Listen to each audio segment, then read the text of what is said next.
இயேசுவின் நாமத்தினாலே உங்களுக்கு கிருபையும் சமாதானம் உண்டாவதாக.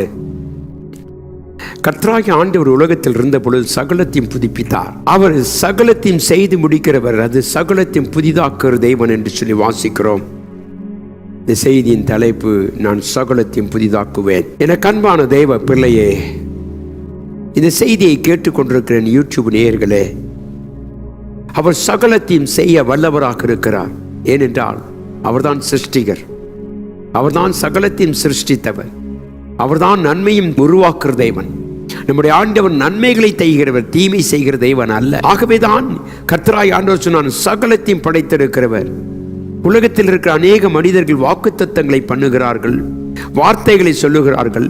இந்த மாதம் எப்படி இருக்கும், என்ன நடக்கும், ஏது என்று சொல்லி அநேக காரியங்களை குறித்து படித்தவர்களும் படிப்பில்லாதவர்களும் ஒருவேளை ஜோசியர்களும் மற்றவர்களும் அநேக காரியங்களை சொல்லுகிறார்கள். சொல்லுவதொன்றும் நடப்பதில்லை. ஆனால் தேவனாய கர்த்தர் சொல்லுகிறார், நான் சகலத்தையும் உனக்கு புதிதாக்குவேன்.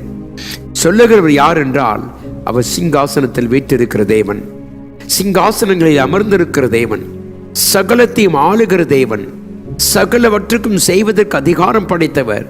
அவர் சொல்லுகிறார், நான் சகலத்தையும் புதிதாக்குவேன். இன்றைக்கு உன் வாழ்க்கையிலே சில தோல்விகள், போராட்டங்கள், பிரச்சனைகள் இருந்தாலும் பயப்படாதே, அதை புதிதாக்கி கொடுக்கிறவர் கர்த்தர். அவர் சொல்லுகிறார், நான் சிங்காசனத்தில் அமர்ந்திருக்கிற தேவன், சகலத்தையும் ஆளுகிற தேவனாய் கர்த்தர் சொல்லுகிறார். உன்னை நான் வெறுமையாய் விடுவதில்லை.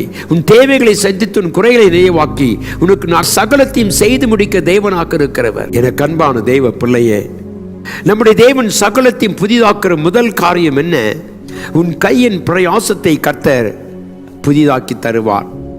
யோவேல் புத்தகம் 2:25 வாசிக்கிறோம். எத்தனை ஒரு ஆசீர்வாதம்! நம்முடைய கையிட்டு செய்கிற வேலைகள் எல்லாம் கர்த்தர் நம்முடைய பிரயாசத்தை புதிதாக்கி தருகிற தேவன். நாம் கடந்த மாதங்களிலே, கடந்த நாட்கள் நாம் இழந்ததை கர்த்தர் நமக்கு அதை திரும்ப தருவார். நம்முடைய மனம் புதிதாகிறது என்று வேதம் சொல்லுகிறது. என அன்பான தெய்வ பிள்ளையே, இந்த கால வேளையிலே நம்முடைய ஆண்டவர் சொல்லுகிற, நான் இழந்து போனதை தருவது மாத்திரமல்ல, சகலத்தையும் புதிதாக்குவேன்.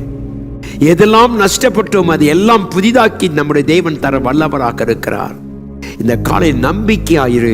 உன்னை அழைத்த தேவன் உனக்கு சகலத்தையும் புதிதாக்கி தருவார்.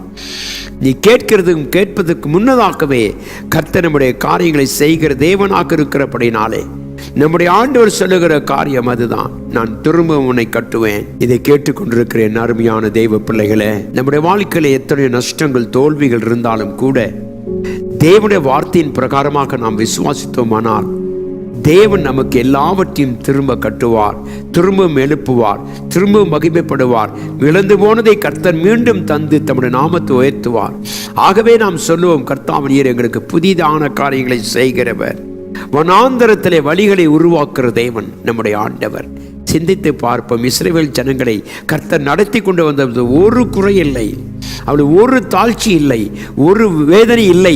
கர்த்தர் சகலத்தையும் செய்ய வல்லவராக இருந்தார் என்று சொல்லி வாசிக்கிறோம். இந்த காலை வெளியிலே விசுவாசி தெய்வ பிள்ளையே, இதை கேட்டுக்கொண்டிருக்கிற அருமையான தெய்வ மக்களே, கர்த்தர் சகலத்தையும் புதிதாக்கி தருவார். உன் பழைய வாழ்க்கை மாறும், எண்ணங்கள் மாறும், சிந்தனைகள் மாறும். ஏனென்றால் கர்த்தர் செய்கிற அனைத்தும் புதிதாக இருக்கும். பழையவைகள் எல்லாம் ஒழிந்து போய் என்று வாசிக்கிறோம்.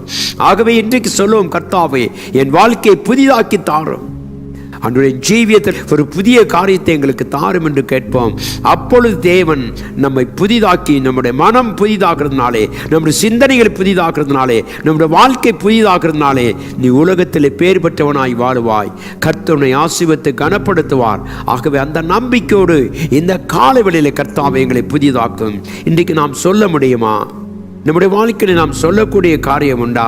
நம்முடைய கையின் பிரயாசத்தை ஆசீர்வதித்து உன்னை இம்மட்டும் நடத்தி வந்த தேவனாய் கர்த்தர் சொல்லுகிறார், நான் சகலத்தையும் புதிதாக்குவேன்.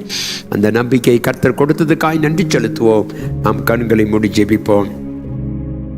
கிருபாசனத்திலே வீற்றிருக்கிற எங்கள் தேவனாகிய கர்த்தாவே, நீர் எங்களுக்கு சகலத்தையும் புதிதாக்கி தருகிறதுக்காய் ஸ்தோத்திரம்.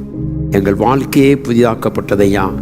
ஒருவன் கிறிஸ்துவுக்குள் இருந்தால் அவன் புது சிருஷ்டியாக இருக்கிறான். பழையவைகள் எல்லாம் ஒழிந்து போயின ஐயா. கர்த்தாவே, எங்கள் வாழ்க்கையில் ஒரு புதிய சிருஷ்டியை உருவாக்கினதுக்காய் ஸ்தோத்திரம். இந்த மக்களை ஆசீர்வதிங்க. கேட்கிற ஒவ்வொரு பிள்ளைகளுக்கும் என் தேவன் காரியங்களை வாய்க்க செய்யும்படியாய் இயேசுவின் நாமத்தில் ஜெபிக்கிறேன் அன்பின் நல்ல பிதாவே, ஆமென். கர்த்தர் நம் அனைவரோடும் இருப்பாராக, ஆமென்.